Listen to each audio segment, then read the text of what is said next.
वक्फ संशोधन बिल पर जेडीयू का स्टैंड मुस्लिम नेताओं को नागवार लग रहा है।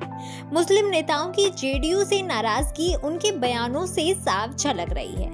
जेडीयू के दो नेताओं ने तो पार्टी से ही इस्तीफा दे दिया है। मुसलमान नेताओं के जिस तरह के बयान आ रहे हैं उससे लगता है कि आरजेडी का मोह त्याग कर जिस तरह मुस्लिम नेता जेडीयू के साथ जुड़े थे उसी तरह अब वे जेडीयू छोड़कर वक्फ बिल विरोधी पार्टियों का रुख करेंगे। सच तो ये है कि मुसलमान तब से ही नीतीश कुमार से खार खाए हुए हैं जब महागठबंधन छोड़कर वो 2017 में भाजपा की शरण में आ गए थे।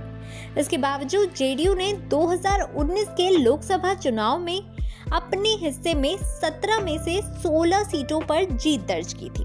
2020 के विधानसभा चुनाव में भी मुसलमान नीतीश कुमार से दूर ही रहे, तभी तो जेडीयू का एक भी मुस्लिम कैंडिडेट नहीं जीत पाया।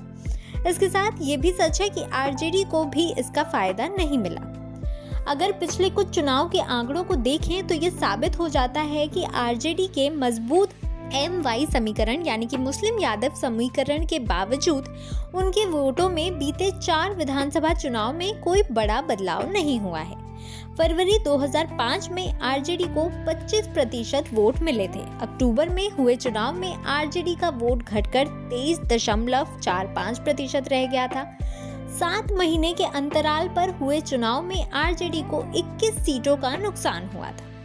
मुसलमान और यादव बाहुल इलाकों में भी आरजेडी को हार का सामना करना पड़ा था।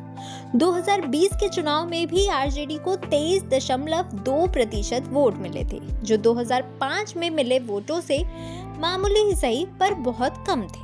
आरजेडी की ये स्थिति तब रही जब मुसलमान और यादव समाज के तकरीबन 32% वोटों के लिए उसने सालों पहले मुस्लिम यादव का समीकरण बना रखा है। जहां तक वक्फ संशोधन बिल के समर्थन के कारण नीतीश कुमार की पार्टी जेडीयू से मुसलमान के कट जाने का खतरा होने की बात है, तो ऐसा पहली बार नहीं होगा। 2020 के चुनाव में ही नीतीश को ऐसी स्थिति का सामना करना पड़ा था।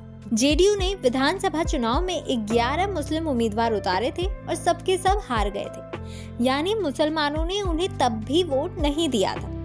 आखिरकार मंत्रिमंडल में मुसलमान कोटे की भरपाई के लिए जेडीयू ने लोक जनशक्ति पार्टी के टिकट पर जीते एकमात्र विधायक जमा खान को अपने पाले में किया था।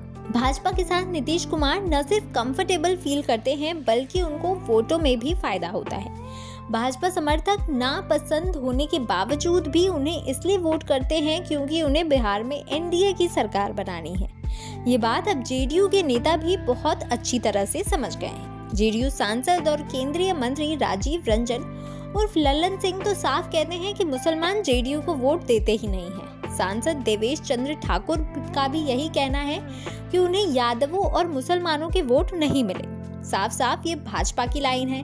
तो ऐसे में ये कहा जा सकता है कि जेडीयू को इसका कोई खास नुकसान होता नहीं दिख रहा है, क्योंकि मुसलमान उन्हें पहले भी वोट नहीं देते थे और वक्फ संशोधन विधेयक में भाजपा का साथ देने के बाद भी 2025 में जेडीयू को कोई खास नुकसान होता नहीं नजर आ रहा है।